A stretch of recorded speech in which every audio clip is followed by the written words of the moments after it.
Entonces, lo mismo que yo les acabo de explicar, ahí aparece en esos rectángulos acá abajo. Ya, el ejercicio, el ejemplo, perdón, lo voy a dejar para que ustedes lo analicen, ¿cierto? Lo observen y si tienen una duda, me escriben al correo. Sustancias anfóteras. Ya. ¿Qué eran las sustancias anfóteras? Las sustancias anfóteras eran aquellas sustancias que se podían comportar como ácidos o bases de Brewster-Lowry. ¿Ya? Por ejemplo, uno de los casos súper conocidos es el agua. El agua puede actuar tanto como ácido o como una base. Ya, por ejemplo, en el primer caso, el agua en presencia de un ion hidrógeno, lo que hace es capturarlo. Entonces lo atrae hacia sí formando ion hidrógeno. Entonces, como el agua capta un hidrógeno, sería una base de Brewster-Lowry. Pero el agua también puede darse que se disocie, se separe en sus ion, anión y ion catión. Si se separan sus iones, H+, más o H-, ahí estaría actuando como ácido porque libera el hidrógeno. Estas sustancias entonces se llaman anfolitos, anfiopróticas o anfóteras. ¿Ya? Ahí puse unos ejemplos de sustancias anfóteras que son procedentes de las disociaciones parciales de ácidos de arrhenios, ¿ya? Es decir, de las divisiones, de las separaciones. También presentan las mismas propiedades. Por ejemplo, tenemos el ácido fosfórico, el H3PO4. Cuando yo tengo el ácido H3PO4, se puede disociar liberando un hidrógeno. Por lo tanto, sería su ácido y el producto que queda sería su base conjugada. Vamos a tomar ese producto, H2PO4-, ¿sí? ¿Qué puede pasar? Que siga perdiendo hidrógenos. El ácido fosfórico tiene 3 hidrógenos. En una primera disociación, es decir, en una primera división, puede perder un hidrógeno y ese producto sería una base. Pero si sigue perdiendo hidrógenos, es decir, de H2PO4- pasa a HPO4-2-, se comporta como un ácido porque libera hidrógenos. ¿Se entiende? Entonces, en un principio era una base, pero después en una siguiente disociación se está comportando como un ácido. Ya, el ejercicio, vuelvo a repetir, ustedes lo hacen, lo analizan y si tienen dudas me lo consultan. Ya, ahora pasamos a lo que estábamos trabajando en la guía número 3, constante de equilibrio. Entonces, en 1864 se propuso una ley llamada Ley de Acción de Masa como una descripción general de la condición de equilibrio. Esta ley plantea que para una reacción química en equilibrio a una temperatura constante y una relación determinada de concentración de reactante y producto tiene un valor constante. Entonces, ¿qué es una constante de equilibrio? Que, en palabras sencillas, la constante de equilibrio es una expresión donde podemos observar el producto de las concentraciones de los productos dividido por el producto, es decir, la multiplicación de las concentraciones de los reactantes. Y cada una de estas concentraciones va a estar elevada a sus respectivos coeficientes estequiométricos. Ya, observemos el ejemplo. Yo tengo una reacción que se encuentra en un equilibrio químico. ¿Cómo sé que está en un equilibrio químico? Porque hay una doble flecha, ¿ya? Entonces, ¿qué dice la ley de acción de masa? La ley de acción de masa dice que yo puedo representar esta constante de equilibrio con una fórmula, en la que ahí aparece abajo. ¿Qué es lo que voy a poner? Voy a poner primero la concentración, la molaridad, lo que estudiaban en segundo medio, ¿ya? ¿Cuánto es la concentración del producto C? Ahí, y por eso lo puse entre corchetes, porque es la concentración multiplicado por la concentración del producto D, elevado a sus índices estequiométricos, cada uno, dividido por las concentraciones de los reactantes. La concentración del reactivo A elevado a su índice estequiométrico y la concentración del reactivo B elevado a su índice estequiométrico. Aquí viene un ejemplo. Entonces dice, escriba la expresión de la constante de equilibrio para el siguiente sistema. Tenemos una ecuación química que se encuentra en un equilibrio químico, ¿ya? Esto es una reacción reversible, ¿cierto? Y me piden expresar la constante de equilibrio. Es decir, ¿cómo lo escribo? Tengo que escribir la concentración del producto elevado a su índice estequiométrico dividido por la concentración de los reactantes elevado a su índice estequiométrico.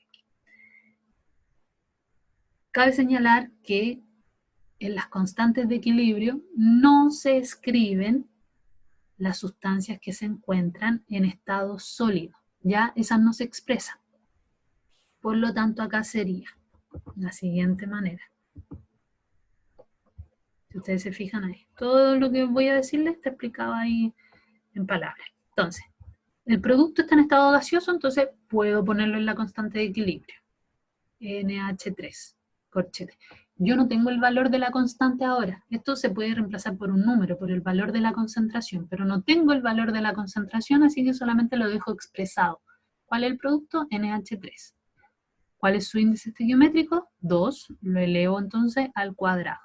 Dividido por los reactantes que no conozco su concentración, pero lo dejo expresado. El primer reactante es H2, elevado a su índice estequiométrico que es 3, y N2, su concentración, y acá su índice estequiométrico es 1, pero no es necesario escribir ese 1. Entonces así nosotros podemos expresar la constante de equilibrio de esta reacción química. Ya. ¿Para qué vimos ese detalle de la constante de equilibrio? Porque a través de la constante de equilibrio, pero que ahora lo vamos a llamar como K sub A o K sub B, es decir, constante de acidez o constante de basicidad, es una manera de determinar si un ácido es fuerte o es débil. ¿Ya? Por eso hicimos esa pequeña introducción de qué era una constante de equilibrio. Entonces, en la naturaleza tenemos ácidos y bases fuertes. Por ejemplo, ¿qué significa que un ácido sea fuerte o qué significa que una base sea fuerte o sea débil? Ya, que en agua, por ejemplo, un ácido se puede, si se disocia completamente, es decir, se separa en su totalidad, ¿ya? Va a ser un ácido fuerte. Por ejemplo, el ácido clorhídrico, HCl, si yo lo mezclo con agua, se separa completamente en sus iones, se separa en iones hidrógeno, cargas positivas, y en cargas negativas, aniones, que sería el cloro. ¿Ya? Lo mismo va a ocurrir para las bases. Las bases van a ser fuertes cuando se disocian al 100%, cuando se disocian completamente. Ya, con este ejemplo entonces les voy a explicar bien de alguna manera para que puedan entender qué es un ácido y una base fuerte. Bueno, recordemos que hay muy pocos ácidos y bases fuertes, ¿ya? Por eso yo les recomiendo que se aprendan esa tabla que yo les puse en el Power, ¿ya? Si hay algún ácido o una base que no aparece en ese listado es porque es débil. Entonces, ¿qué significa que sea un ácido fuerte? Primero, se simboliza con una sola flecha en la reacción química, porque significa que esto es una reacción irreversible, es decir, que el ácido, o ya sea la base, que los vamos a hacer luego en el ejemplo, se disocian al 100%, es decir, se separan completamente en sus iones, catión y anión. Para que puedan entender, supongamos que tenemos un vaso de precipitado. En este vaso de precipitado vamos a agregar ácido, que sería el HCl, y vamos a agregar agua. ¿Qué es lo que va a ocurrir cuando estos dos compuestos reaccionen? Va a ocurrir que el ácido se va a separar en sus iones, Si agregamos una primera molécula de ácido, se va a separar en hidrógeno y en cloro. Si agregamos una segunda molécula, se va a separar en hidrógeno y en cloro. Una tercera molécula en hidrógeno y en cloro. Y el agua va a captar ese ion. El agua, entonces, aquí, en vez de hacer H solito, el agua va a capturar ese hidrógeno y va a quedarme en, escribí con rojo, H3 o más, ahí está. ¿Ya? Entonces, el agua va a captar ese ion hidrógeno que anda dando vuelta y se va a convertir en H3 o más. El agua va a captar ese ion hidrógeno que anda suelto y se va a convertir en H3 o más. Entonces, por ejemplo, si nosotros hubiésemos agregado 3 moléculas de ácido clorhídrico, esas 3 moléculas se hubiesen disociado al 100%, es decir, las 3 se hubiesen separado en ion-catión y en ion-anión. ¿Eso qué significa? Que es un ácido fuerte. Y como es fuerte, como se disocia completamente, todo el reactante se transforma en producto y este producto no vuelve a reaccionar. ¿Ya? Entonces, una vez que este ácido fuerte o cualquiera que sea se separó en sus iones, no vuelven a juntarse, no vuelven a reaccionar y ya no vuelven a formar ácido clorhídrico y agua. ¿Sí? Por eso se simboliza solo con una flecha. Lo mismo para una base fuerte, porque la que teníamos ahí era el NaOH. Se separa en Na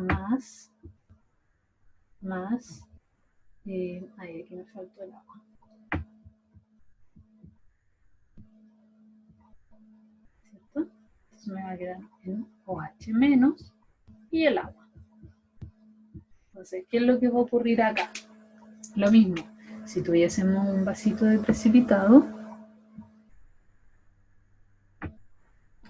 y le agregamos, imaginemos, agregamos moléculas de NaOH y también agregamos agua. Aquí el agua solamente va a ser un espectador. Se nos van a separar. Por ejemplo, si agregamos 5 moléculas de hidróxido de sodio, se me va a separar en Na más OH. Se van a dividir todas las moléculas. Se van a dividir en sus iones.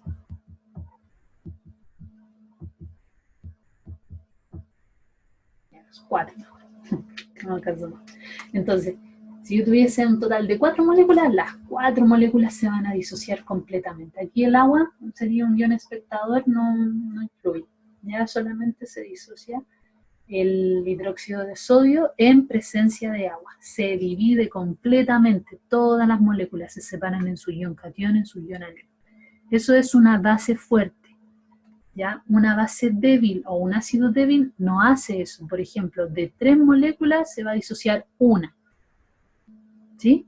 Solo una se disocia en, un ejemplo, así puse cualquier número arbitrario, se va a separar en su ion, catión y anión, y el resto va a quedar tal cual. Entonces, lo que ya les había explicado.